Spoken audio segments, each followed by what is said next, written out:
government to conduct safety audit at Jalan Masjid India.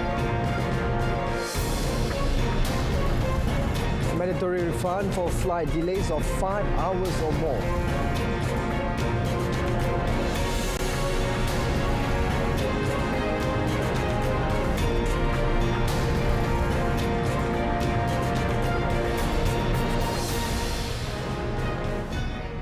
Good evening and salam Malaysia Madani. You're watching Malaysia Tonight. I'm SAHIH.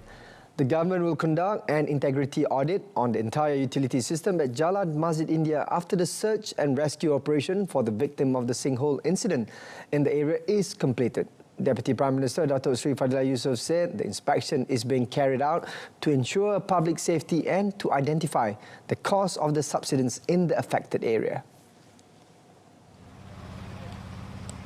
He said the integrity audit will involve several agencies, including the Kuala Lumpur City Hall, Indah Water Consortium, the Public Works Department, the Fire and Rescue Department and the Department of Minerals and Geoscience.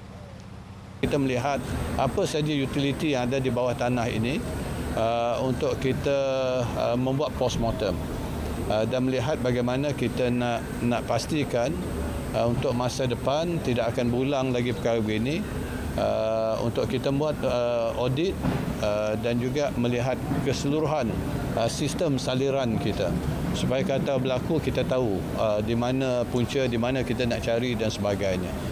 Datuk Seri Fadilah also said Jalan Masjid India would be temporarily closed to vehicles until the search and rescue operation is completed. Regarding offers from foreign countries to provide expertise for the search and rescue operation, which is now in its sixth day, he said there is no need for such assistance at the moment as the national team possess the necessary expertise, equipment and the latest technology. The Communications Ministry, through the Malaysian Communications and Multimedia Commission, or MCMC, is open to receiving any input from various parties regarding the implementation of social media and internet messaging service licensing by the government. Minister Fahmi Faisal said engagement sessions will continue with all stakeholders before the implementation of the social media license comes into force on 1st January next year. He said the government maintains the position that social media platforms and internet messaging need to be subject to a regulatory framework to ensure the internet is safer for all Malaysians, especially children and families. Fahmi said this in a post on his Facebook today regarding his meeting with the Coalition for Clean and Fair Elections Bersih and the Centre for Independent Journalism last Thursday. Fahmi said the meeting and discussion was open and cordial, adding that he had received a memorandum from Bersih and will look into the recommendations. Meanwhile, Bersih, through a statement uploaded on its official website on 23rd August, said that it has submitted 5 positions on the proposed licensing of social media platforms and internet messaging by the government.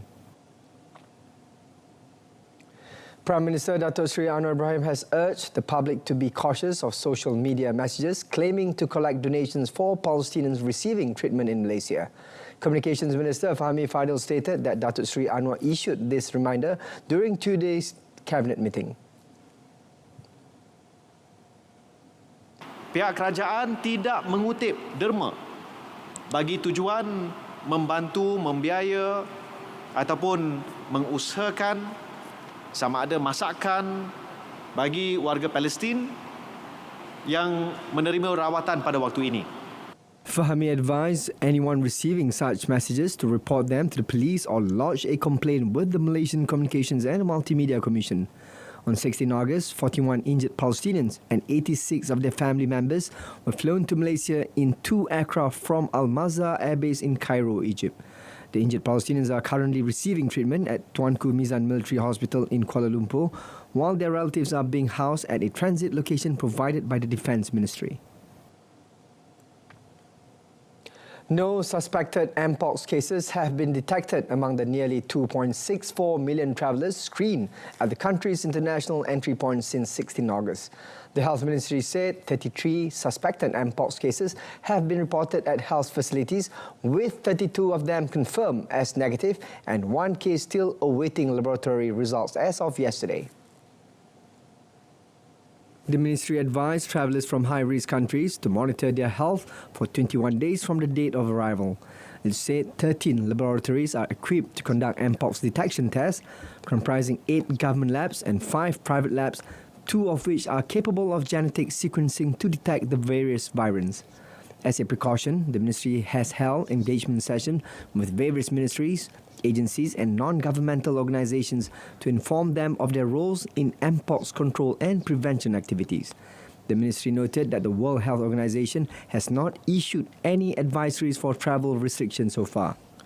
Therefore, individuals visiting high-risk countries are advised to take preventive measures such as practicing personal hygiene, avoiding contact with symptomatic individuals and adhering to guidelines issued by the ministry from time to time.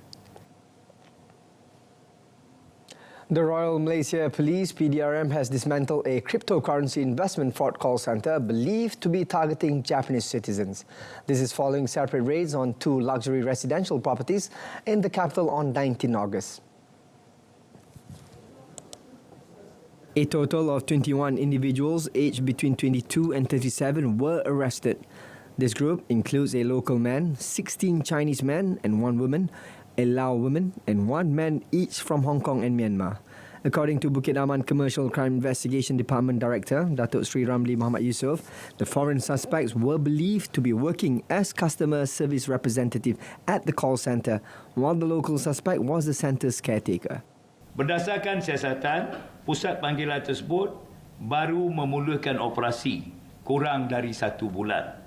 Sindiket ini menggunakan banglo mewah yang mempunyai 2 lapisan pagar tinggi dan terletak jauh dari jalan utama sebagai pusat operasi bagi menyembunyikan kegiatan mereka daripada diketahui oleh pihak berkuasa. Mereka yang ditahan berperanan untuk mencari mangsa melalui media sosial seperti Tinder dan Nine Monster. Mangsa yang terpedaya akan diajak untuk melabur melalui aplikasi Bitbank dan CoinCheck. The detained local man was released on police bail on 25 August after his remand period ended. Meanwhile, the other 20 individuals are in remand detention under the Immigration Act 1959-1963. The case is being investigated under Section 420 of the Penal Code.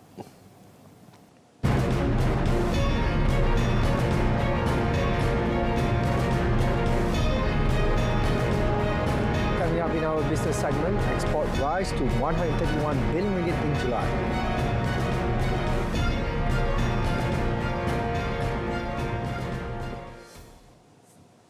Kecemasan, boleh saya bantu? Hello, there's been a motorcycle accident here. Maybe an elephant ran it over. Sir, there is fire accident at the address number 5 Jalan Tembika Shah Alam. PGO from FRT Shah Alam, there was no fire accident here. Over.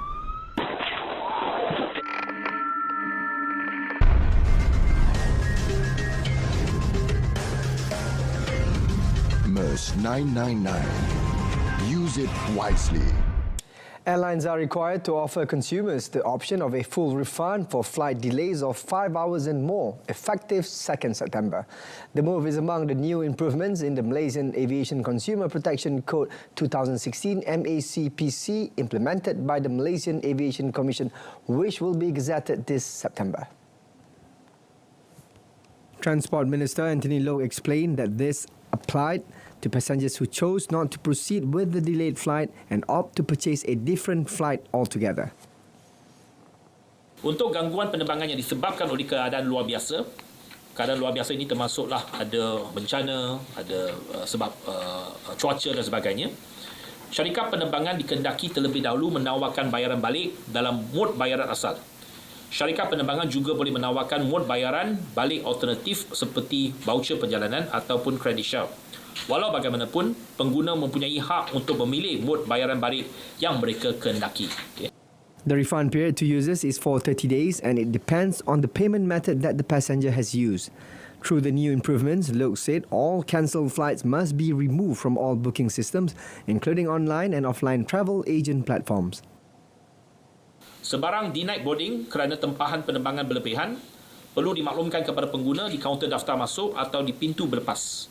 Menafikan pengguna yang telah menaiki pesawat adalah dilarang.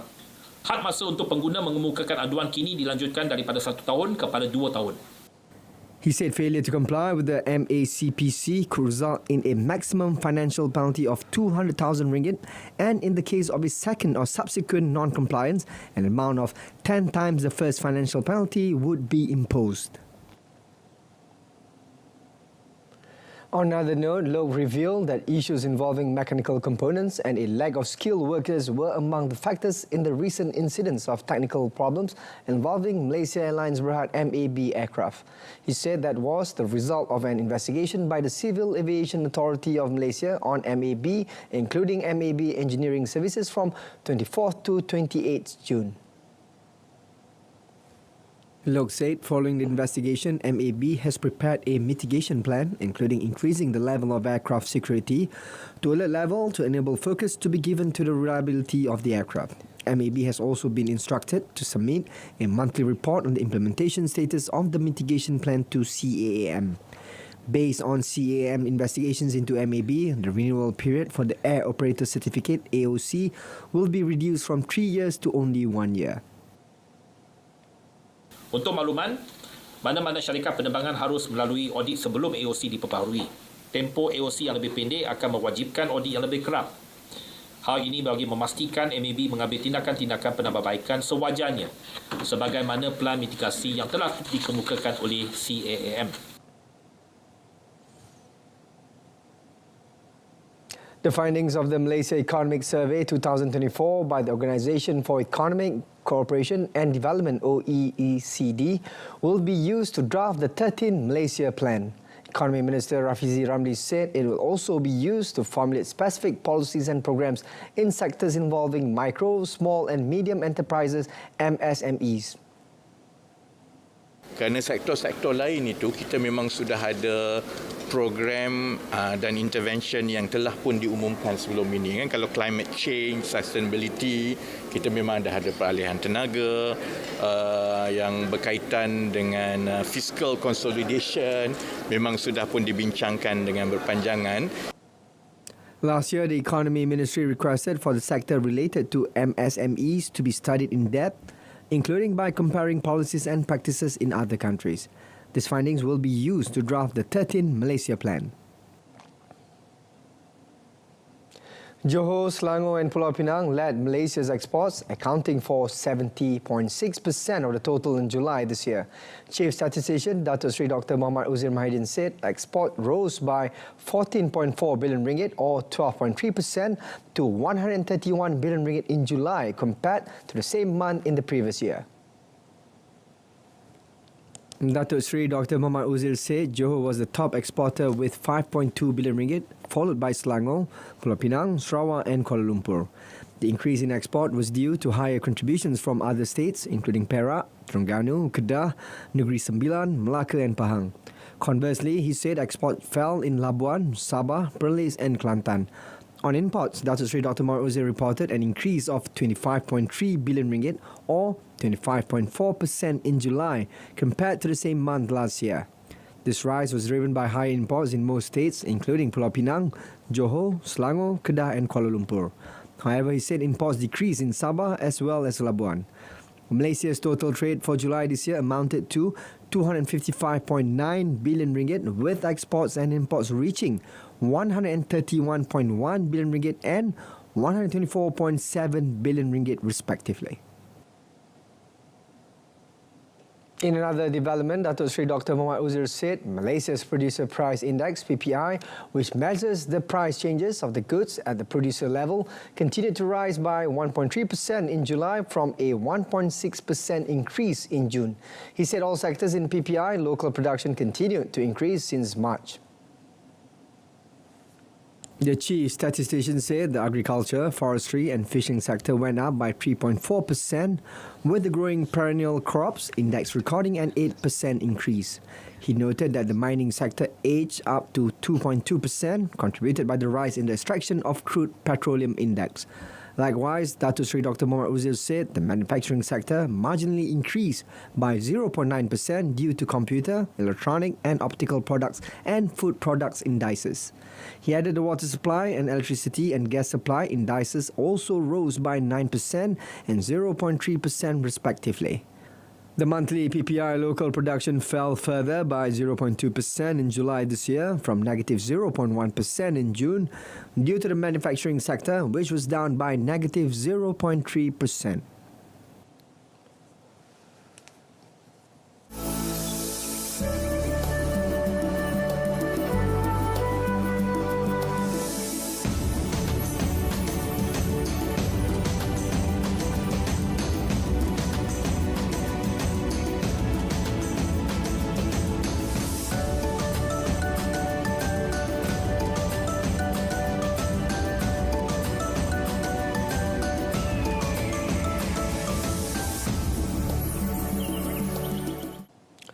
The shift to green energy is supercharging the demand for critical minerals, and Malaysians stand to benefit from the situation.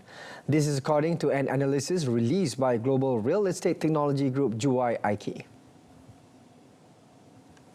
Its co-founder and group CEO Kashif Ansari said the green transition is an opportunity to build a stronger Malaysian economy as the country has reached reserve of critical minerals. He said combined with its strategic location, industrial strength and position, Malaysia can take advantage of this demand. He explained that Malaysia's reserve of rare earth elements can create more high-paying jobs and export income as companies around the world are eager to find new suppliers.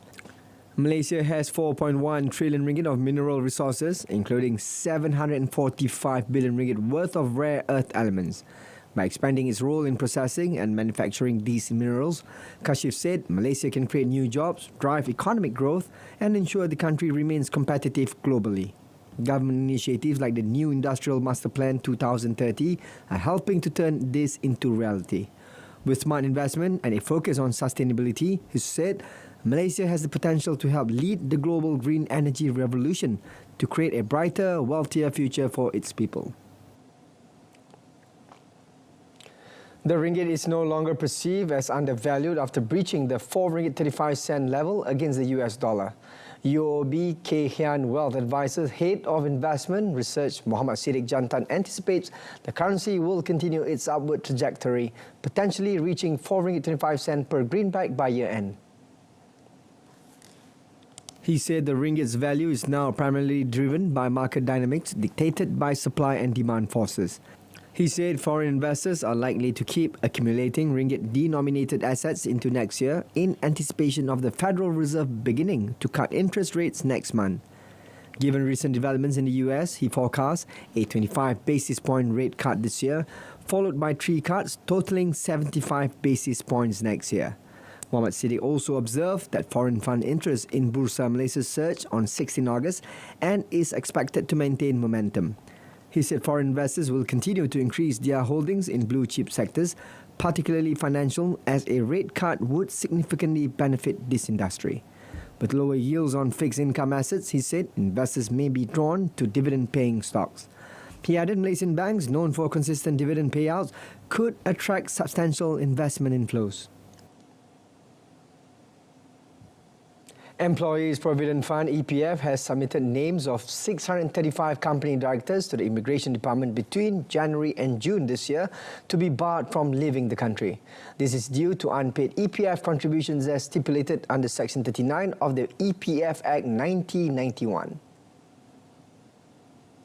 EPF Chief Operating Officer Sazaliza Zainuddin said the contributions remind all employers of their obligation to remit their employees' contribution promptly as stipulated under Section 43, Subsection 1 of the EPF Act. He said failure to make timely EPF contribution is considered a serious offence and the EPF will not hesitate to pursue legal remedies including civil and criminal actions to protect employees' rights. The EPF noted that monthly contribution reflects the employer's commitment to their employees' well-being and fulfillment of legal obligations. It said it will continue to enforce and monitor compliance to ensure that all outstanding amounts are paid in full. As of June this year, a total of 13,820 employers, or 2.02% of 685,399 employees registered with the EPF, have failed to pay their employees' contributions. The EPF advised members to regularly check their account to ensure their employers' contributions are done accurately and timely.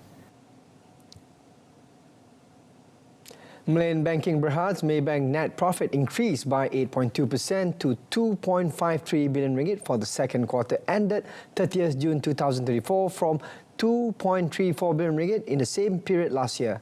In a filing with Bursa Malaysia, the bank said its revenue rose to 17.17 billion ringgit from 16.13 billion ringgit previously. Explaining further, Maybank said net operating income expanded slightly to 7.34 billion ringgit from 7.31 billion ringgit in the second quarter of last year, led by higher net fund-based income which rose by 2.2% to 4.93 billion ringgit. However, it said non-interest income decreased to 2.41 billion ringgit from 2.48 billion ringgit previously. For the first half of this year, Maybank's net profit improved by 9% year-on-year to 5.02 billion ringgit, while revenue increased to 35.52 billion ringgit. The bank also declared a first interim full cash dividend of 29 cents per share, which translated into a dividend payout ratio of 69.7%, equivalent to a 3.5 billion ringgit payout. Sime Darby Berhad's net profit more than doubled to 3.31 billion ringgit in the financial year 2024 from 1.46 billion ringgit a year ago. According to its Group Chief Executive Officer, Dato' Jeffrey Salim Davidson, the profit is due largely to a 2 billion ringgit gain disposing of Ramsay Sime Darby Healthcare. Sime Darby stated that the group's core net profit grew 14% to 1.3 billion ringgit this year due to higher profits from its industrial business in Australia amid increased equipment and product support sales, stronger motors businesses in Malaysia, Singapore, Taiwan, and the maiden profit contribution from UMW division. It added that revenue jumped 39% to 67.13 billion ringgit versus 48.29 billion ringgit in the financial year 2023. The good parts, the positive parts are the Australian Caterpillar business. It is doing very well on the back of mining in Australia, right? The positive is the Malaysian motor market has been very, very strong. Dato' Jeffrey Salim Davidson explained that Sime Darby's performance was solid, demonstrating the resilience and robustness of the diverse business portfolio across various markets, despite facing considerable challenges during the year.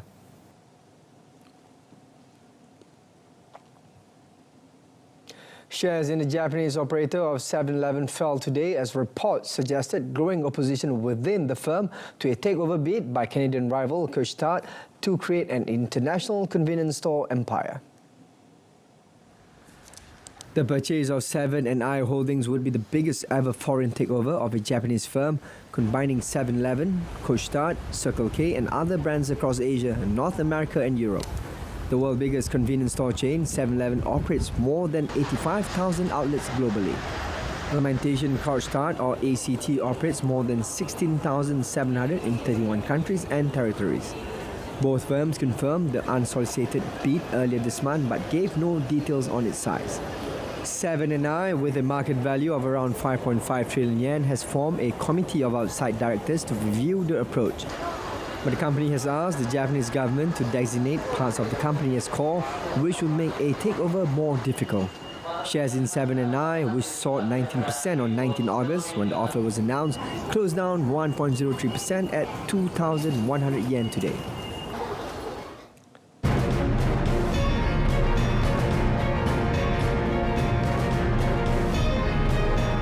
Coming up in our foreign segment, 2 missing in landslide as typhoon lashes Japan.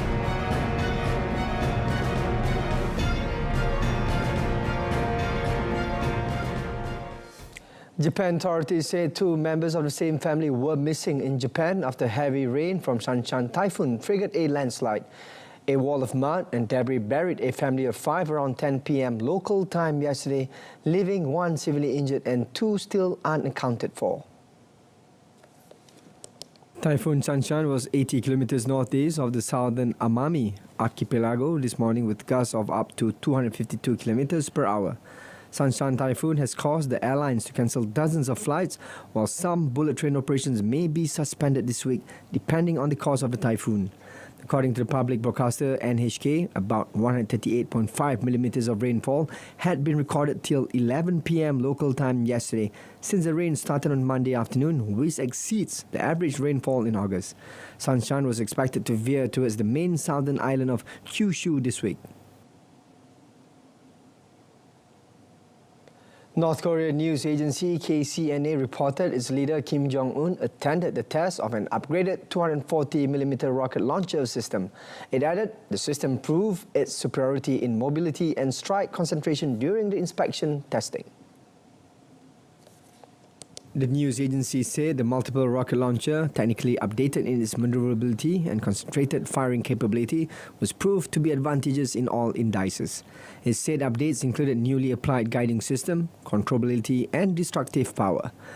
Earlier this week, Kim oversaw tests of new suicide drones and urged researchers to develop artificial intelligence for the unmanned vehicles. US and South Korean officials have accused North Korea of supplying Russia with artillery shells, missiles and other equipment in recent months for Moscow to use in its war on Ukraine. Moscow and Pyongyang have denied accusations of arms transfers but have vowed to deepen military relations. That concludes this evening's Malaysia Tonight. In our top story, government to conduct safety audit at Jalan Masjid India. Do tune in to World Today, coming tomorrow at 12:30 p.m. on TV2. Till then, I'm SAHIH Samsudin, Malaysia Madani, Jiwa Merdeka. Thanks for watching and have a good night.